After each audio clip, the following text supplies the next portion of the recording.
So just a quick tip to make it easier. I like to cut the tip of this at like maybe a 30-degree angle.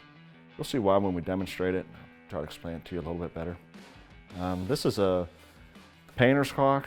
I can see why people could get intimidated walking into your basic construction superstore and the whole half end of an aisle is full of caulking and silicone, but really there is generally, just pay attention to two different kinds. If you're doing something in a bathroom, you'll want to use a silicone based.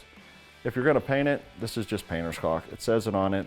There's nothing to be intimidated by. They come in a bunch of different colors. I'll demonstrate. I'm going to use white here against a brown because we're going to pull this out anyhow.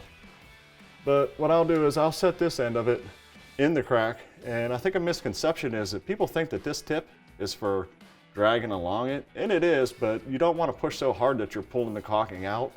You're more or less just guiding what you're putting on. So I'll go ahead and lay a bead.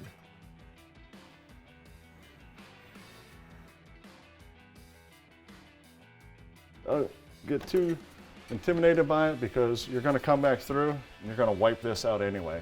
I usually keep a wet rag with me, and you just dampen your hand, drag along it, and you'll come back over that with a wet rag.